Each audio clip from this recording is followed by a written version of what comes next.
The rattle of wagon wheels and the crack of a whip echoed through the Montana wilderness as Olivia Calloway clutched her letter of promise like a lifeline. The year was 1878, and the 22-year-old had traveled over 1,000 miles from Boston to become the bride of a man she'd never met, a man currently serving time in the territorial prison outside Buffalo, Montana. The stagecoach hit a particularly deep rut, jolting Olivia against the wooden side panel. Her gray traveling dress was wrinkled beyond salvation, her bonnet askew from the rough journey. The 3-week trip had been grueling, but it was nothing compared to the life she'd left behind, working 16 hours a day at a textile mill after her parents died of influenza, leaving her with nothing but debts and desperate choices. "Almost there, miss," the driver called down. "Buffalo's just beyond that ridge." Olivia peered through the dust-streaked window.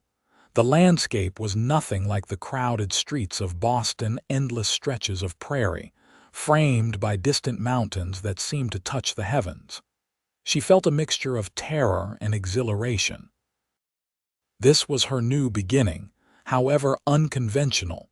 The letter inside her reticule had been her salvation.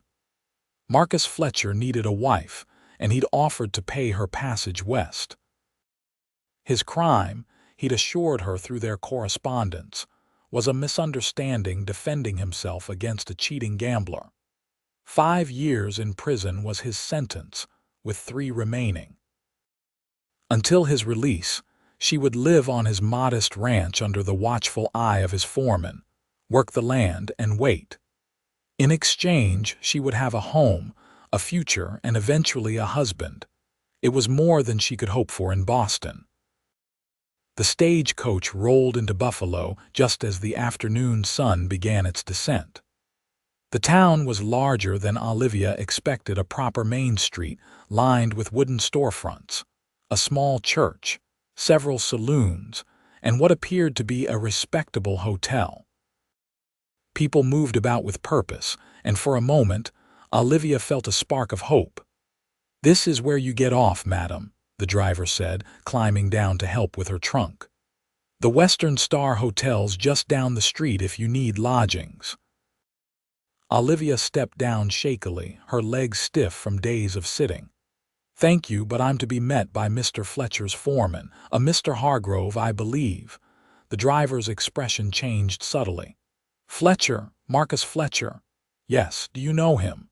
The man busied himself with her trunk. "Everybody knows everybody's business in Buffalo, madam. Mr. Hargrove usually takes a drink at the Silver Dollar this time of day." Olivia thanked him, paid the remaining fare, and stood uncertainly on the wooden sidewalk as the stagecoach pulled away. The Silver Dollar saloon stood across the street, its swinging doors occasionally opening to release bursts of piano music and laughter. She hesitated. A lady didn't enter such establishments. But she was alone in a strange town, with night approaching and nowhere to go until she found Mr. Hargrove. Drawing a deep breath, Olivia picked up her small valise and crossed the dusty street. She paused at the saloon entrance, gathering her courage, when a commotion from inside made her step back. A man came crashing through the swinging doors, landing hard in the dirt before her. He was followed by another man, tall, broad-shouldered, with dark hair and a determined expression. "Next time you accuse a man of cheating, Daniels, make sure you're sober enough to remember how to count," the tall man said, his voice low but carrying in the sudden quiet of the street. The fallen man scrambled to his feet, hand moving toward his hip, but something in the tall man's stance made him reconsider. He spat in the dirt instead. "This ain't over, Fairchild." "It is for today," the tall man, Fairchild, replied evenly. Olivia found herself frozen in place as the defeated man stumbled away. The tall man turned, noticing her for the first time. His eyes widened slightly at the sight of a well-dressed woman standing outside the saloon. "Madam," he said, tipping his hat. "The Silver Dollar isn't a place for ladies. The hotel's just down the way if you're looking for accommodations." Olivia straightened her spine. "I'm looking for a Mr. Hargrove. I was told he might be inside." Something flickered in the man's eyes, surprise and perhaps concern. "Hargrove? Old Bill Hargrove?" "Yes. He works for Marcus Fletcher. I'm the mail-order bride," he finished, his expression unreadable. "Miss Calloway," Olivia blinked in surprise. "Yes, how did you know?" "Word travels. Small town." He studied her for a moment. "Bill Hargrove passed away 2 months ago, madam. Pneumonia took him quick." Olivia felt the blood drain from her face. "But who's managing Mr. Fletcher's ranch? Who was supposed to meet me?" The man Fairchild sighed, removing his hat. His hair was black as a raven's wing, and his eyes were a startling blue against his sun-bronzed skin. "I reckon that would have been me. Yates Fairchild. I've been looking after Fletcher's place since Bill died." "You?" Olivia's voice came out sharper than intended. This handsome, intimidating stranger was to be her companion until her fiancé's release. He nodded. "Fletcher and I go back. I promised to keep things running while he's away. Just didn't expect you so soon. Your last letter said spring." "Plans changed," Olivia said stiffly, uncomfortable discussing her affairs on a public street. "The mill where I worked closed suddenly." Yates Fairchild studied her a moment longer, then nodded decisively. "Well, you're here now. Let me buy you a meal at the hotel dining room while we sort this out. Your trunk's still at the stage office." Olivia hesitated, then nodded. She had little choice but to trust this man, at least until she could establish her situation. The Western Star Hotel dining room was mercifully quiet, with only a few early diners scattered among the tables. After arranging for Olivia's trunk to be delivered to the hotel, Yates escorted her to a corner table, maintaining a respectful distance. Once seated with cups of steaming coffee before them, Olivia found her voice. "Mr. Fairchild, I find myself in a difficult position. I've traveled all this way to fulfill an arrangement with Mr. Fletcher, but I'm unprepared for these complications." Yates took a slow sip of coffee. "Miss Calloway, there are things about Marcus Fletcher and his situation you should know, things he likely didn't mention in his letters." Olivia's stomach tightened. "What things?" "Fletcher isn't in prison for self-defense during a card game. He robbed the Buffalo Bank 2 years ago, shot the teller not fatally, thank God, but it was a close thing." Yates watched her face carefully. "He's serving 10 years, not 5. And there's little chance of early release." Olivia's hands trembled around her coffee cup. "That can't be true. He wrote me himself." "Prisoners are allowed to write letters, and Fletcher was always persuasive with words." Yates leaned forward. "Miss Calloway, I don't know what promises he made you, but Marcus Fletcher's ranch is barely more than a shack with 20 acres of poor grazing land. There's no future waiting there for you. The only reason I've kept an eye on it is because it borders my own spread." Olivia felt as though the floor were shifting beneath her feet. 10 years, not 3. A bank robber, not a man defending himself. A shack, not a ranch. Her carefully constructed future was crumbling. Why would he send for a bride then? Why pay my passage? Yates's expression darkened. "He didn't, did he? You paid your own way here." The shame burned Olivia's cheeks. It was true. She'd scraped together every penny she had for the journey, believing Fletcher's promise to reimburse her upon arrival. "I was to be repaid." "With what?" Yates asked gently. Marcus Fletcher was flat broke before he decided robbing a bank was his solution. Unless. His eyes narrowed. "Did he ask you to bring money, valuables?" Olivia closed her eyes briefly, remembering the letter where Fletcher had casually mentioned how a few $100s could buy supplies and livestock to improve the ranch before his release. She'd apologized that she had nothing to contribute beyond her willingness to work. He suggested it, she admitted, but I had nothing to give. Yates nodded as if confirming a suspicion. Miss Calloway, I'm sorry to be the one to tell you this, but you've been deceived. Fletcher's been writing to women all over the East, hoping to find one with enough money to fund his plans after release. The dining room suddenly seemed too warm, too close. Olivia set down her cup with a clatter. I need air. Yates was immediately on his feet, helping her from her chair and guiding her through the hotel to a small garden at the rear. The evening air was cool against her flushed skin as Olivia sank onto a wrought iron bench. What am I to do now? She whispered, more to herself than to her companion. Yates remained standing, hat in hands. You have options, Miss Calloway. The stage East leaves every Tuesday and Friday. I'd be willing to pay your return fare. Return to what? Olivia asked, a bitter laugh escaping her. I sold everything I own to come here. There's nothing waiting for me in Boston. Then stay, Yates said simply. Buffalo's growing. The Mercantile needs a shop girl. The school's looking for a teacher's assistant. You seem educated enough. Olivia looked up at him, surprised by the matter-of-fact way he offered solutions. And what of my arrangement with Mr. Fletcher? Yates's expression hardened. There is no arrangement. Fletcher lied to you, plain and simple. You don't owe him anything. He paused, choosing his words carefully. You're free to choose better, Miss Calloway, for yourself. Free to choose better. The words echoed in Olivia's mind as she considered her situation. She had come west expecting to trade her independence for security, a bargain many women made. But now, unexpectedly, she had a different kind of freedom thrust upon her. I need time to think, she finally said. Of course. You've had a long journey and quite a shock. Yates placed his hat back on his head. I've paid for your room tonight. Tomorrow, if you'd like, I can show you Fletcher's place so you understand what I've told you is true.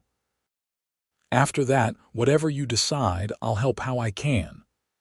Olivia nodded, surprised by his kindness. Thank you, Mr. Fairchild. He tipped his hat. Get some rest, Miss Calloway. Things have a way of looking different in the morning light. As he walked away, Olivia realized he was right about one thing. Nothing was as she had expected in Buffalo, Montana. But whether that was a tragedy or an opportunity remained to be seen. Morning arrived with golden light spilling through the hotel room's thin curtains. Olivia had barely slept, her mind racing with possibilities and fears. She dressed carefully in her second-best dress, a navy blue cotton with minimal trim, and pinned her light brown hair into a simple but tidy arrangement. Her appearance was one of the few things she could control this morning. A knock at her door precisely at 8 o'clock announced Yates Fairchild's arrival. He stood in the hallway, hat in hand, dressed in clean but well-worn clothes, a sign of a working man who took pride in his appearance without vanity. Good morning, Miss Calloway. I hope you slept well. Well enough, thank you, Olivia lied politely. Am I to understand we're visiting Mr. Fletcher's property today, if you still wish to? I thought afterward we might speak with Sheriff Davis about your situation. He knows Fletcher better than most. Olivia nodded, reaching for her shawl. I think that would be wise. Yates had brought a buggy rather than saddle horses, for which Olivia was grateful. While she could ride, the prospect of straddling a horse after yesterday's stagecoach journey was unappealing. He helped her up, his hands strong and steady at her waist, then climbed up beside her, maintaining a respectful distance on the seat. As they traveled, Buffalo fell away behind them, and the vast Montana landscape opened before them. Despite her troubles, Olivia couldn't help but be moved by the beauty rolling prairie stretching to distant mountains, dotted with wildflowers and the occasional stand of trees. The sky seemed enormous, a clear blue expanse that made her feel both insignificant and somehow free. "It's beautiful," she murmured. Yates glanced at her. "Different from Boston, I expect. In every way imaginable." She turned to him. "Have you always lived here, Mr. Fairchild, born in Missouri? Came west after the war. I was just a boy when it ended. Worked cattle drives, tried my hand at mining, did a stint as a deputy in Colorado." His eyes remained on the road ahead. "Saved enough to buy my spread 5 years ago. It's modest, but it's mine." "And how did you come to know Marcus Fletcher?" A small frown crossed Yates's face. "Met him on a cattle drive to Cheyenne. He had big ideas, a way with words. When he said he was buying land near my own, it seemed like having a neighbor I knew was good fortune." He paused. "I was wrong about his character." Before Olivia could ask more, Yates gestured ahead. "That's Fletcher's place, just beyond that rise." As they crested the small hill, Olivia's heart sank. Below them sat a small, weathered cabin with a leaning porch and a roof that clearly leaked in several places. A dilapidated barn stood nearby, its door hanging from a single hinge. The surrounding land was overgrown and neglected. "This is it?" she couldn't help asking. "This is it," Yates confirmed, drawing the buggy to a halt. 20 acres, most of it too rocky for good grazing. The cabin's got one room and a lean-to that serves as a kitchen of sorts. No glass in the windows, just oilcloth. The well's good, I'll give it that, but not much else is." Olivia sat in stunned silence. In her mind, she'd pictured a modest but proper ranch house, perhaps with curtains she could sew to brighten the windows. She'd imagined a vegetable garden she could tend, maybe a few chickens. Not this dereliction. "Would you like to go inside?" Yates asked quietly. Olivia shook her head. "I've seen enough." She turned to him, fighting back tears of disappointment and anger. He described a sturdy house with room enough for a family to grow. He wrote of fertile land just waiting for a woman's touch. "Marcus Fletcher could sell sand to a desert dweller," Yates said, no mockery in his tone, just simple truth. "I'm sorry you've been deceived." As they sat there, a horseman appeared on the ridge behind them. Yates straightened, his hand moving subtly toward his hip where Olivia realized he wore a holstered pistol. The rider approached cautiously, and Yates relaxed slightly. "Morning, Sheriff," he called. The newcomer was a man of perhaps 50, with a graying mustache and the weathered face of someone who spent most of his life outdoors. A silver star was pinned to his vest.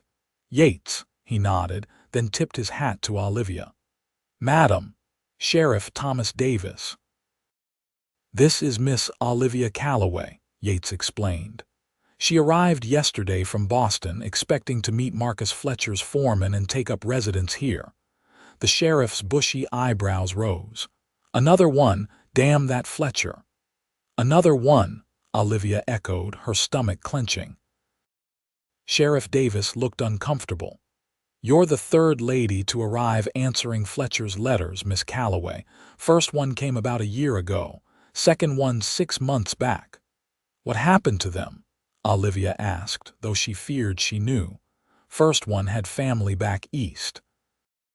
Wired them for money to return home." The sheriff shifted in his saddle. "Second one took a position as a housekeeper for the Wilcox family over in Helena. Nice folks." Olivia felt sick. "I see." When word came that the stage was carrying another young lady possibly headed for Fletcher's place, I thought I'd ride out. The sheriff looked genuinely concerned. "Miss Calloway, I can arrange passage back east if that's what you want." "Thank you, Sheriff, but I have no one to return to." Olivia straightened her shoulders. "Mr. Fairchild mentioned Buffalo might have employment opportunities." "That it does. Town's growing. Mrs. Parker at the hotel's always looking for help. The mercantile, too." He gave her an appraising look. "You have any skills, miss?" "I worked in a textile mill for 5 years. Before that, I received a proper education. I can read, write, calculate figures, and so quite well." The sheriff nodded thoughtfully. "Might want to speak with Jacob Finch at the Mercantile then. His wife's expecting their third and they need help." "I will, thank you." Olivia paused. "Sheriff, may I ask, would it be possible to visit Mr. Fletcher, to hear his explanation in person?" Both men looked surprised by her request. "You want to visit the prison?" Yates asked, disbelief evident in his voice.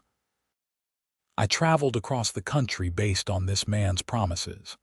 I believe I deserve to hear the truth from his own lips." Olivia's voice was stronger than she felt. Sheriff Davis considered her request. "Territorial prison's a 3-hour ride from here. Visitors are allowed on Wednesdays and Sundays."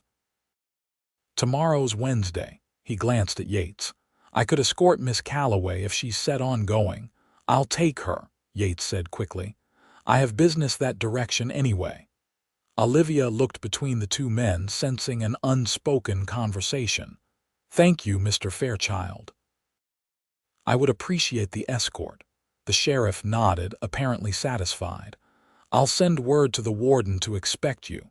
In the meantime, Miss Calloway, I suggest you secure lodgings in town until you decide your next move." "The hotel should do for now," Olivia agreed. As the sheriff rode away, Olivia and Yates sat in silence for a moment, the reality of her situation settling heavily between them. "Why do you want to see him?" Yates finally asked, his voice carefully neutral. Olivia considered the question. "I suppose I want to understand why." "Why target women like me? What did he hope to gain?" She smoothed her skirt absently. "And perhaps I want him to see that while he may have brought me here under false pretenses, I won't be leaving broken." Yates studied her face for a long moment, then nodded once, as if coming to a decision. "I have a spare room above my workshop in town. It's simple but clean. No charge and more respectable than an extended stay at the hotel alone." "That's very kind, but I couldn't impose. It's not charity, Miss Calloway. It's practicality." Town gossips will have enough to say without adding impropriety to their chatter. Olivia hadn't considered how her presence might be viewed. An unattached woman staying in a hotel indefinitely would indeed invite speculation. "You're right, of course. If you're certain it's no imposition, I accept your offer." "Good." Yates took up the reins. "Let's head back to town. I'll introduce you to Jacob Finch at the Mercantile, then show you to the room. We'll leave for the prison at first light tomorrow." As they turned away from Marcus Fletcher's dilapidated property, Olivia felt a curious lightness. The future remained uncertain, but for the first time since arriving in Montana territory, she felt as though she had choices, real ones, not desperate gambles masked as opportunity. "Mr. Fairchild," she said as they drove back toward Buffalo, "thank you for your honesty and your kindness." Yates kept his eyes on the trail ahead, but his expression softened slightly. "Everyone deserves a fair chance, Miss Calloway, even those of us who have made mistakes in how we got here." There was something in his tone that suggested he wasn't speaking only of her situation, but Olivia didn't press. She was beginning to understand that in the West, people's pasts were often left where they belonged behind them. The Buffalo Mercantile stood at the corner of Main Street and Elkhorn Avenue, a substantial 2-story building with large display windows and a freshly painted sign. Inside, the shop was well organized and surprisingly well stocked for a frontier town. Shelves of dry goods and canned foods, bolts of fabric, tools, housewares, and even a small selection of books. Jacob Finch proved to be a pleasant man of about 35, with spectacles and an energetic manner. His heavily pregnant wife, Esther, greeted them warmly from a stool behind the counter where she was carefully recording inventory in a ledger.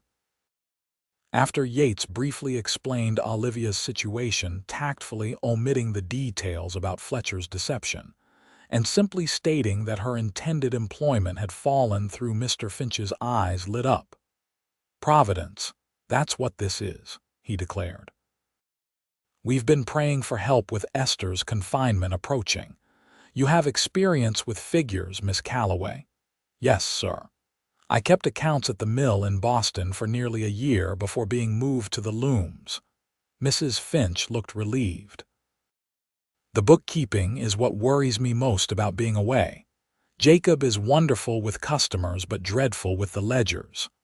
Numbers dance before my eyes," Mr. Finch admitted cheerfully. "Much prefer people to arithmetic." After a brief discussion of duties and compensation, a fair wage plus a small room behind the store if she wanted it, Olivia found herself hired, pending a trial period of 2 weeks. She would start the following Monday, giving her time to settle and visit the prison. "Thank you for your trust, Mr. and Mrs. Finch," Olivia said sincerely. "I won't disappoint you." Outside the mercantile, Yates seemed pleased. "The Finches are good people, honest to a fault." "They seem so," Olivia agreed. "I'm fortunate to find employment so quickly." "Skill and timing," Yates corrected. "Fortune had little to do with it." He gestured down the street. "My workshop's this way if you'd like to see your room, then perhaps we could retrieve your trunk from the hotel." Yates's workshop proved to be a surprise. Located just off the main street, the large barn-like structure housed a well-equipped carpentry shop on the ground floor.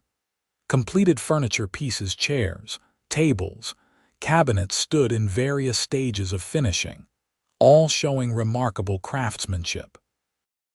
"You're a furniture maker," Olivia said, running her hand over the smooth surface of a rocking chair. "Among other things," Yates nodded. "The ranch pays the bills, but this feeds my soul, you might say." The living quarters above were accessed by an exterior staircase at the rear of the building. The room he offered Olivia was small but immaculate, with a narrow bed, a washstand, and a chest of drawers. The window overlooked a small garden behind the workshop. "The privy's out back," Yates explained. "There's a bathhouse 2 doors down that's respectable women's hours in the mornings, men's in the afternoons. I use the room above the feed store myself, so you'll have privacy here." Olivia was touched by his consideration. "It's perfect, Mr. Fairchild, far better than I expected. Sheets are fresh. Stove downstairs heats water if you need it." He seemed almost uncomfortable with her gratitude. "I'll fetch your trunk while you settle in." After Yates left, Olivia sat on the edge of the bed, finally allowing herself a moment of pure emotion. Tears came, tears of relief, exhaustion, and lingering fear. But they were cleansing tears, washing away the desperation that had driven her west in the first place. By the time Yates returned with her trunk, she had composed herself and was standing at the window, watching the town's afternoon activities. "Thank you," she said as he set the trunk at the foot of the bed, "for everything." Yates straightened, regarding her with those intense blue eyes. "We should leave by 7 tomorrow if we want to reach the prison by visiting hours. I'll bring the buggy round." "I'll be ready," Olivia promised.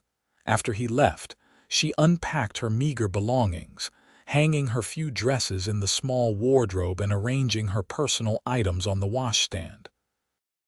Despite the uncertainty of her situation, she felt a strange sense of possibility as she prepared for bed that night. For the first time since her parents' deaths, she was making choices based not on desperate necessity, but on what might truly be best for her future. The territorial prison loomed on the horizon, gray stone walls stark against the blue Montana sky. Olivia felt her courage falter at the sight, but steeled herself as Yates drove the buggy toward the imposing entrance. Their journey had been mostly silent, both lost in their own thoughts, though Yates had made an effort to point out landmarks and share bits of local history along the way. Olivia appreciated his attempts to distract her from the coming confrontation. "You can change your mind," he said quietly as they approached the prison gates. "No one would think less of you." "I would think less of me," Olivia replied, smoothing her skirts. "I need to do this." Yates nodded, a hint of respect in his expression. "Then let's get it done." The prison procedures were intimidating, signing the visitor's register, being searched by a female matron, following a stern-faced guard through echoing corridors. Yates stayed close, his presence reassuring without being overbearing. The visiting room was a large, chilly space with tables bolted to the floor and chairs similarly secured. Several other visitors, mostly women, sat across from prisoners in striped uniforms. Guards stood at regular intervals around the perimeter. "Wait here," the guard instructed, pointing to an empty table. Minutes later, a door at the far end opened, and a prisoner was escorted in. Olivia recognized him immediately from the crude sketch he'd sent with one of his letters, though the reality was far less flattering. Marcus Fletcher was a man of perhaps 40, with thinning hair and a face that might once have been handsome before prison life etched its hardships into his features. He looked confused as the guard directed him to Olivia's table, clearly not recognizing her. It was only when he sat down that recognition dawned. "Miss Calloway," he said, disbelief evident in his voice. "You actually came." "I did, Mr. Fletcher," Olivia replied, proud of how steady her voice sounded. "Though I find the circumstances rather different than you described in your letters." Fletcher glanced nervously at Yates, who stood a few paces behind Olivia's chair. "Who's he?" "Yates Fairchild, your neighbor." Olivia kept her focus on Fletcher.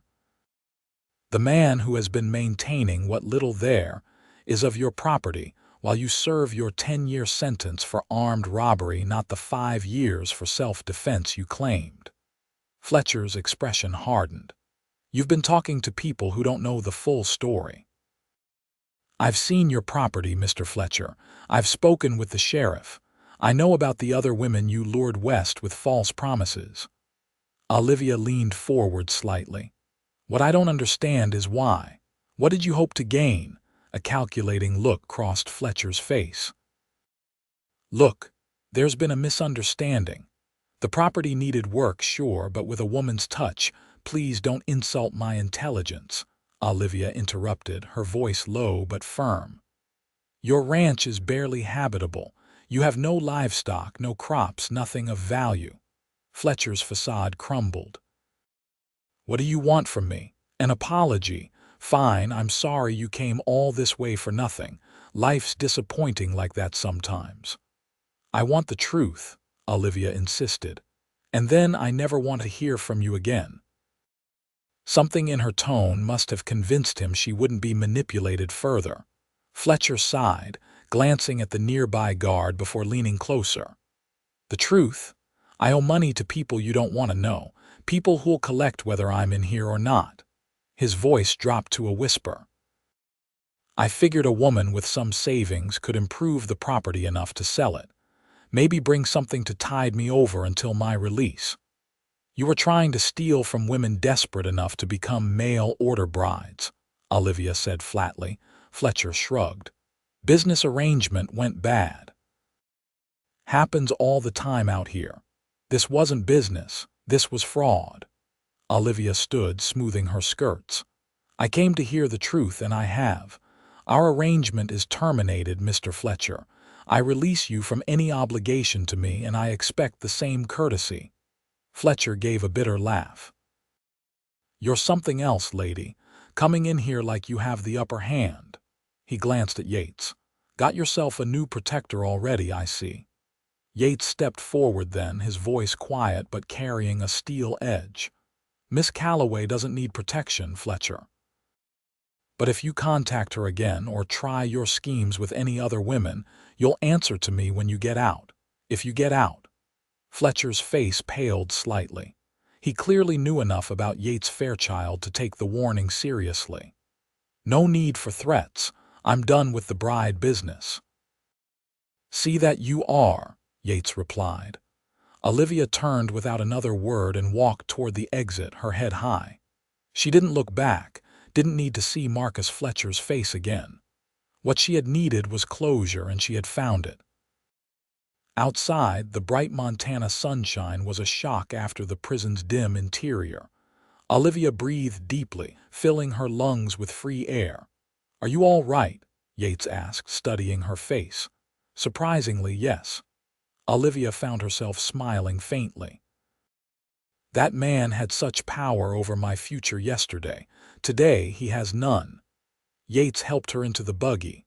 "What will you do now?" "Begin my new position at the Mercantile. Find permanent lodgings eventually." She looked at him. "Live my life on my own terms for once." Something like approval flickered in Yates's eyes. "Buffalo will be better for having you, Miss Calloway."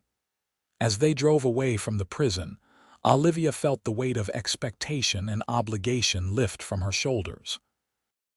Whatever came next would be her choice, her path, not one dictated by necessity or false promises. The weeks that followed brought a rhythm to Olivia's days. She quickly proved her value at the Mercantile, her meticulous bookkeeping and easy manner with customers earning Jacob Finch's enthusiastic praise. When Esther delivered a healthy baby boy in late June, Olivia stepped up to manage the store, working from sunrise to sunset without complaint. She remained in Yates's spare room above the workshop, paying a modest rent despite his initial protests. Their paths crossed frequently in the early mornings as she prepared for work and he headed to his ranch, or in the evenings when he worked in the shop below, the sound of his woodworking tools a soothing backdrop to her quiet reading. They developed an easy friendship built on mutual respect.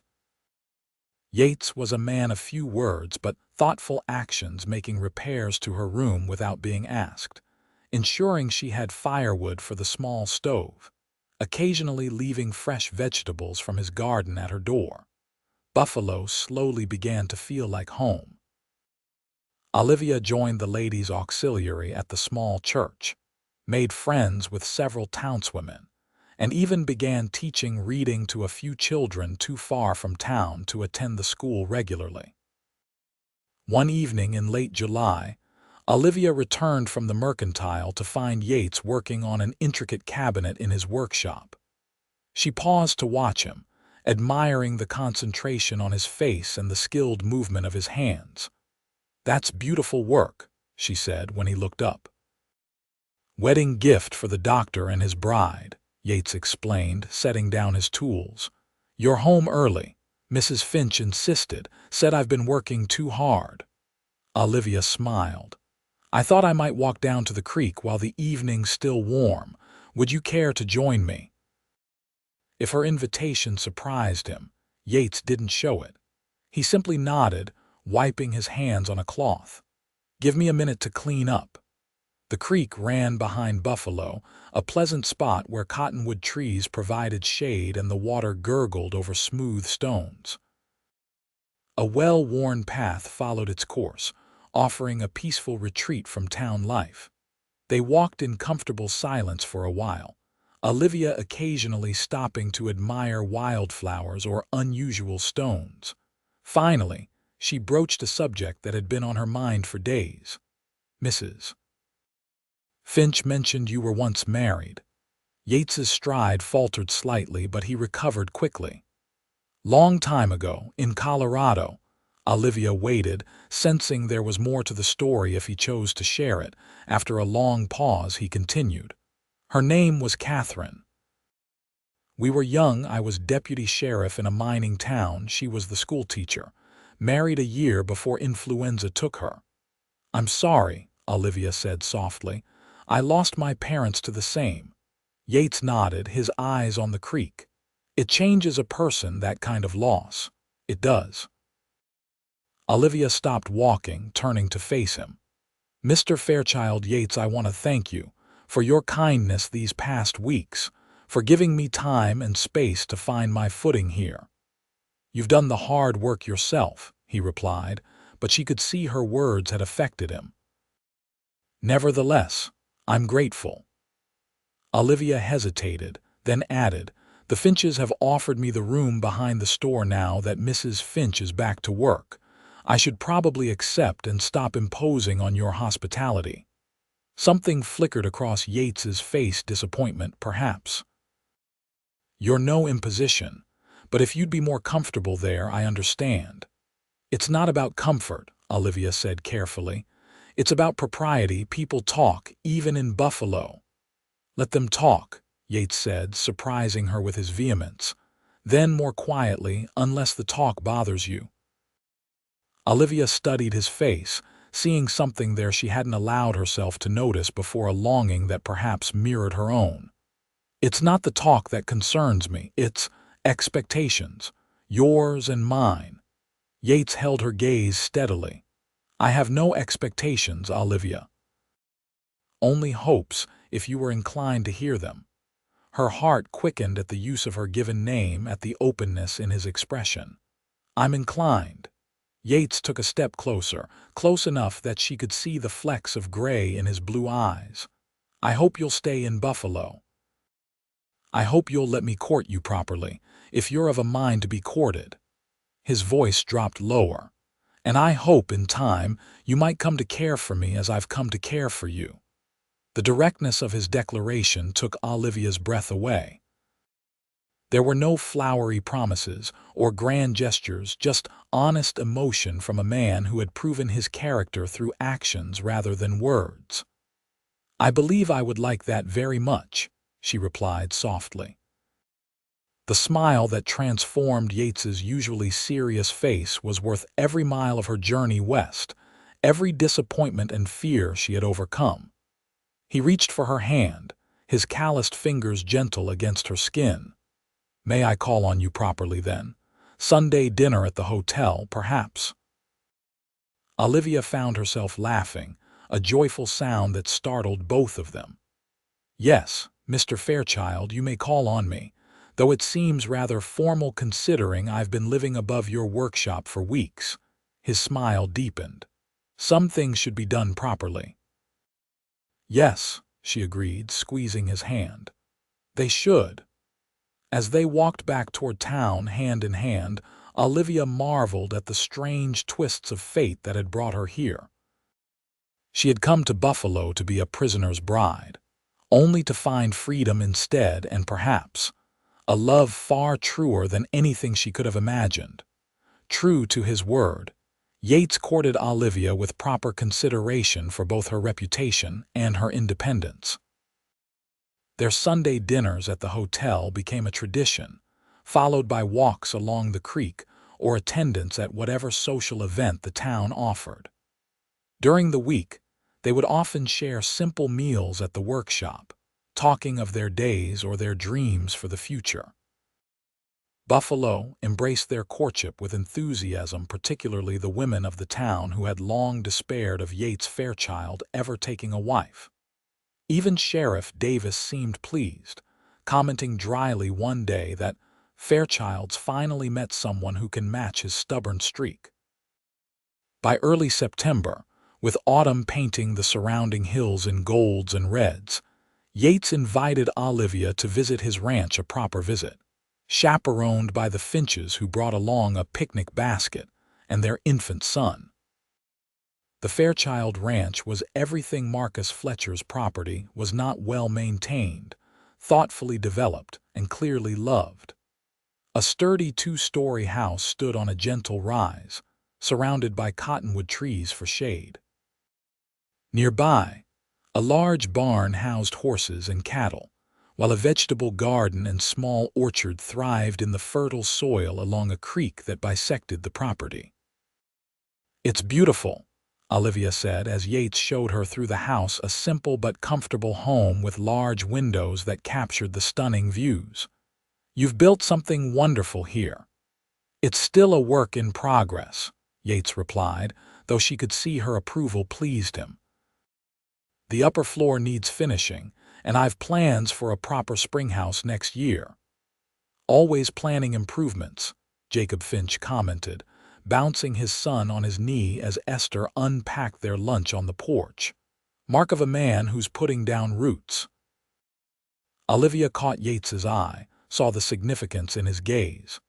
Yes, he was putting down roots and perhaps inviting her to entwine her future with his. Later, as they walked the property's boundaries, Yates showed her a stand of pine trees overlooking a small pond. "I thought this might be a good spot for a small cabin eventually, for guests or," he hesitated, "or family visiting." Olivia understood what he wasn't saying. This was a glimpse of the future he envisioned, one that included children and extended family. The thought warmed her. "It's perfect," she agreed, her hand finding his. "A place for new beginnings." October brought Buffalo's Harvest Festival, where the town celebrated the year's bounty before winter set in.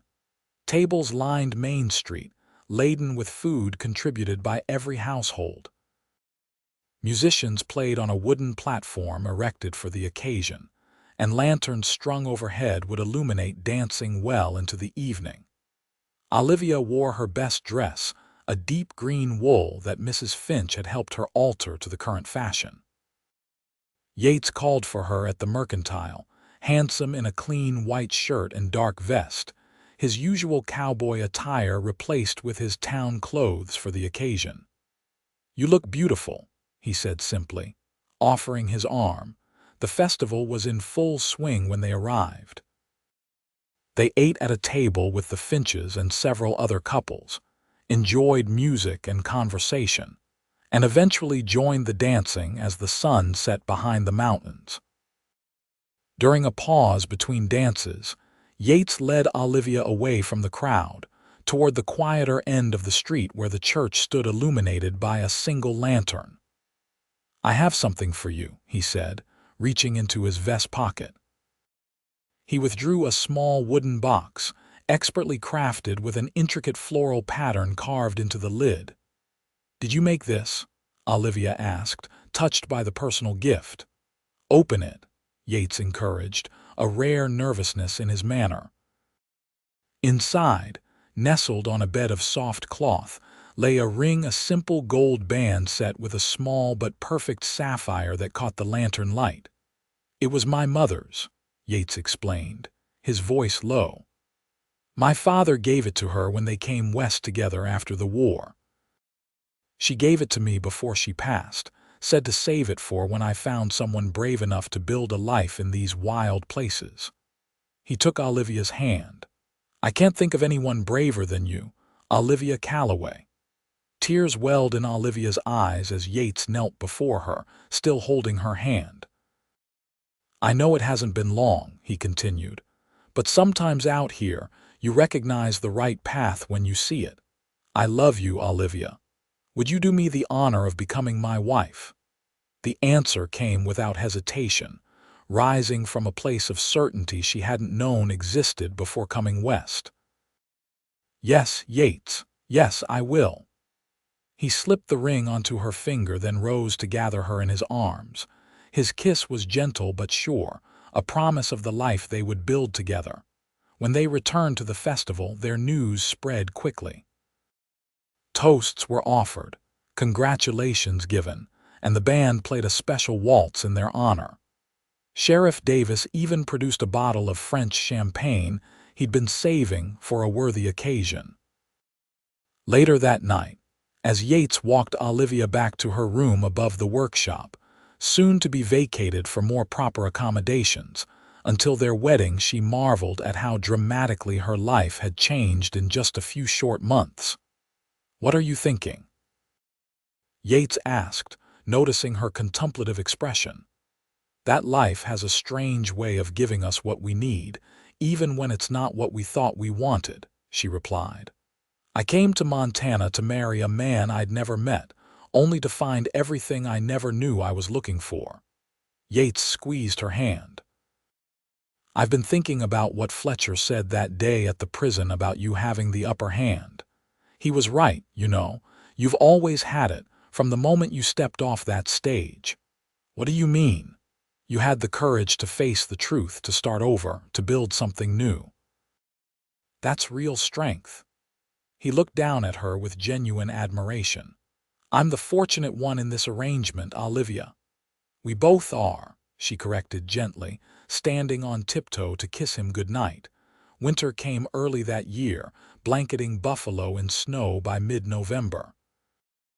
Olivia and Yates decided not to wait for spring, marrying in the small church 2 weeks before Christmas.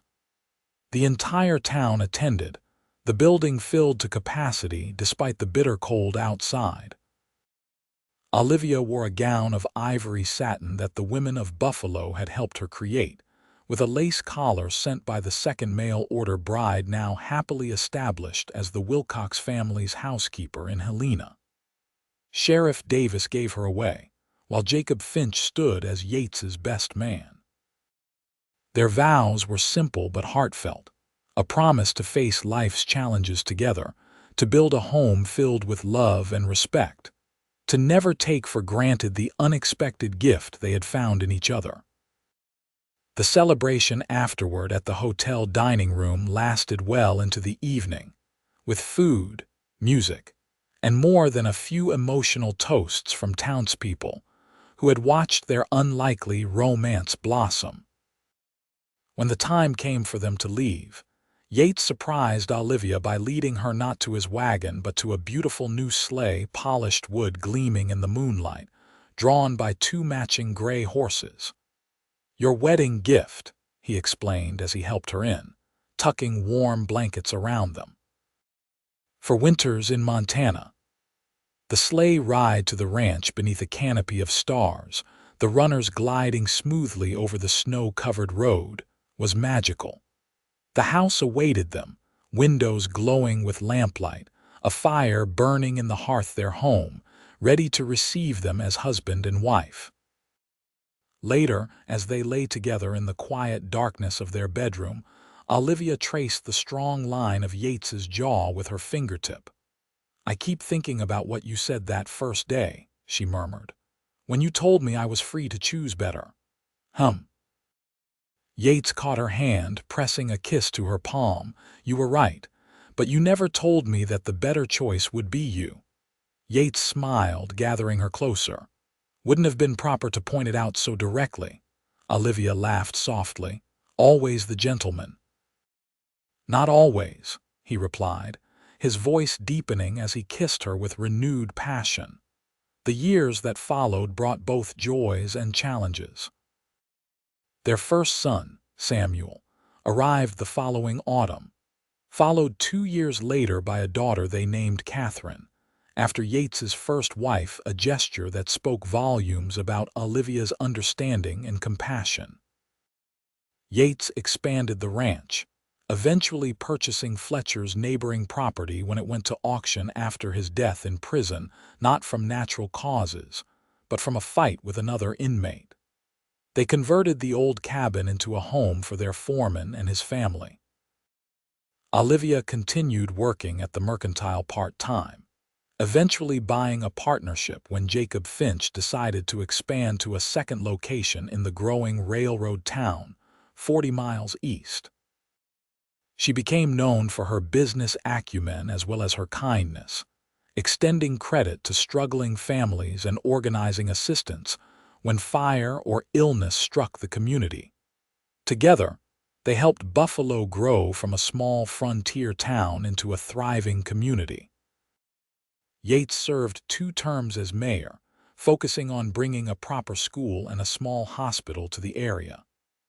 Olivia established a lending library in a corner of the mercantile, which eventually became the town's first public library. Through it all, they remained each other's steadfast supporters, their love deepening with each passing year.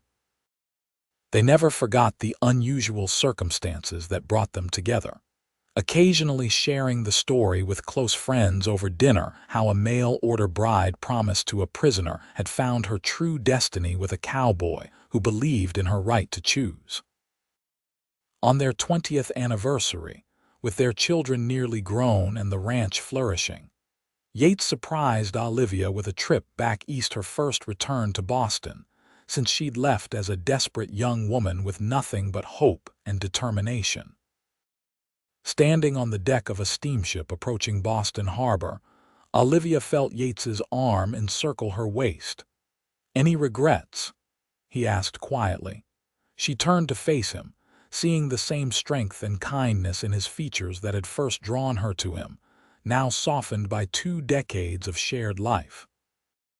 The dark hair was sprinkled with silver now, the laugh lines around his eyes deeper, but his gaze held the same unwavering devotion.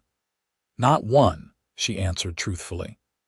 "Every step, every decision, even the mistakes, brought me where I was meant to be." Yates kissed her then, unhurried and tender, a man who knew the value of what he had found and never took it for granted. Later that night, in their hotel room overlooking the city, Olivia penned a letter to their children back in Montana, supervised by their grandmother, Yates's mother, who had come to live with them after being widowed 10 years earlier.